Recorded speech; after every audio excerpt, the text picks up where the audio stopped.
Hello to all of our Island Fox friends out there. Friends of the Island Fox just gave our annual report at the Island Fox Conservation Working Group meeting, where all of the different land managers and agencies and academic universities that are involved with research and studying island foxes, where we all come together.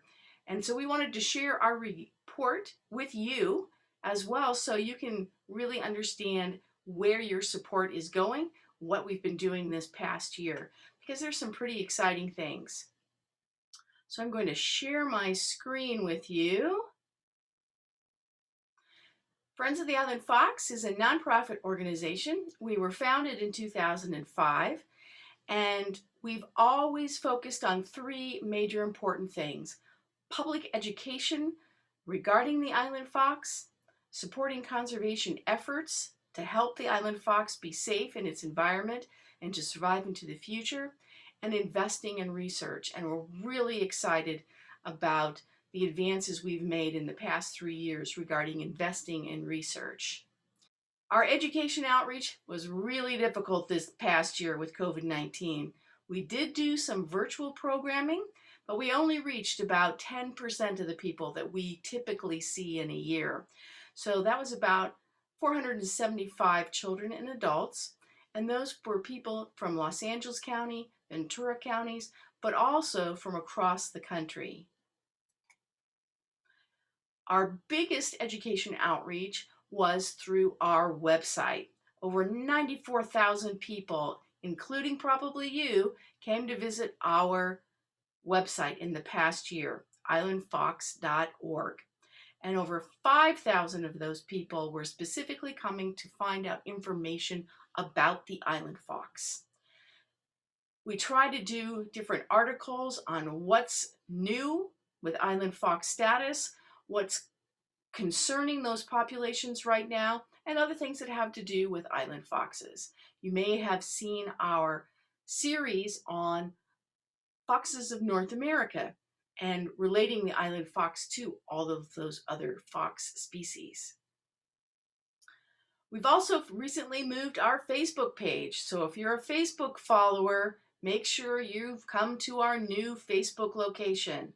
Our old location was from the early days of Facebook, and it was having technological issues. So find us at our new Facebook address at Friends of the Island Fox. You can also follow us on Twitter or on Instagram. Now this year, our support for the national park foxes has really been focused on radio collars. Radio collars provide that really important monitoring aspect. They let us know when we have situations where foxes are perishing in the field so that we can respond quickly to those situations. In July of last year, we refurbished 12 radio collars and we purchased 3 new ones. Now we are currently refurbishing 16 radio tracking collars with support from people like you and from the Fresno Chaffee Zoo Wildlife Conservation Fund. We're also trying to raise money because we're purchasing 15 new radio collars that are going to go on island foxes this summer. So that's important work that we're doing. This spring, we actually reached a milestone. We funded our 250th radio collar since our founding. We're also looking to find new avenues of funding to support a really important research project, which will look at range size for the Santa Rosa Island fox.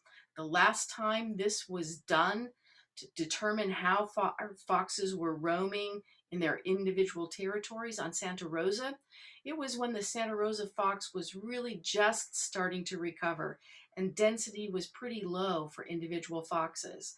As of 2020, Santa Rosa Island foxes now have the largest population of any of the islands. We found that out today. It's really important for us to re-examine that territory size, because understanding accurately what their territory size is vital to getting quality data for estimating how many foxes are on each island. So we're really hoping to get some grant funding for that big project. Our support for Catalina Island foxes has focused on radio collars as well. We are currently refurbishing 19 radio tracking collars and purchasing 2 new collars. We just sent $3,500 off to Catalina to do serology testing. This is looking at antibodies in island fox blood to see what viruses they have encountered. And we learned today that adenovirus, that's canine flu, and canine coronavirus are both increasing across the islands. Now, fortunately, neither one of these is causing fatalities in island foxes, but it's really important for us to understand these trends. We also know that distemper is having a huge outbreak in the Long Beach area. That poses a threat for Catalina Island foxes because raccoons are the primary animals that are being impacted by this distemper outbreak. And it's raccoons that typically stow away on people's boats, make their way out to the islands, and become a vector for bringing that very lethal virus to Catalina Island. So Friends of the Island Fox is funding all of the distemper vaccines and rabies vaccines for 300 to 350 island foxes on Catalina this year. It's a big bite for us. It's a big step up in funding, and we really need all of your support. It takes $20 to vaccinate each one of those foxes for a year. Our research grant from last year went to Ali DeCandia. I hope you've had a chance to read about some of her work on our website, but if you haven't, this is fascinating work that she's doing. It's cutting edge. She's looking at the microbiome, so the microbes that are on the skin, in the mouth, in the ears, in the digestive tract of island foxes, to see if there's a connection between the microbiome and potential disease in different subspecies of island foxes. We know that there's a link between some staph bacteria and problems with mites that lead to the tumors in the ear canals of the foxes on Catalina Island. So now she's expanding her work with our funding across the islands, and she is starting to do the DNA analysis on that right now. It's really exciting work. Additionally, we are continuing to support the dietary investigation that's going on using those whisker isotopes from island foxes. We're looking for that vector for some of the intestinal parasites that are impacting the San Miguel Island fox. And we're also looking to see, because we are now finding out that foxes are using more marine resources than we knew before, but we need to know if it's individuals or if it's large groups of foxes. So her work is looking at that as well. And we were really excited this year to be able to fund a little bit towards a research project that was looking at island spotted skunks, that cute little guy down there in the right corner, and their overlap of movement and patterns of activity with island foxes. How are these two little guys impacting each other on the islands? That analysis of that information is going to be available this summer, and so we're going to be putting that up on our website when we have it. All of this work is going on because you're helping to make it happen. We want you to understand what this research is. We have a new tab, a new page on our website, Island Fox Research.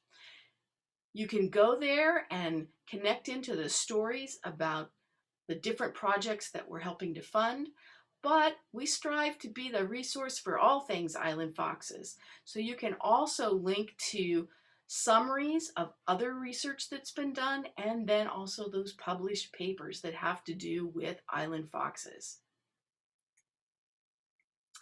Friends of the Island Fox had a really good year this past year. A lot of you stayed home and you continued to support island fox conservation.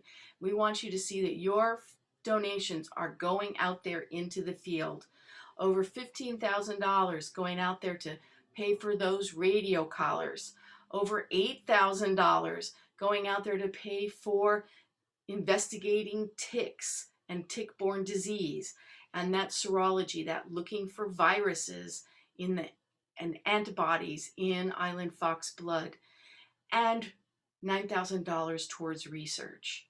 Now, across the islands, we're seeing a lot of changes in some of the biologists and the managers that are out there. Friends of the Island Fox has some changes going on as well. I've been the president of Friends of the Island Fox for 4 years. Starting June 1st, Mike Watling is going to become our new Friends of the Island Fox president. Mike's been on our advisory council and on our board of directors for the past 5 years. He knows a lot about island foxes. In fact, that's his beautiful photo that he took on Santa Rosa Island down there at the bottom. And we're really excited that Mike is going to be our new president. Pat Meyer will continue on as our vice president, and I'll still be on the board, but I'm going to have more time to direct it towards our educational programs. So I'm really excited to get back into doing that. So let me jump out here real quick. We hope that this has helped you to have an update on what Friends of the Island Fox has been doing, especially with your donations. You are what makes Friends of the Island Fox really successful and out there acting in the field to help island foxes. We couldn't do it without you and your donations and your interactions with us.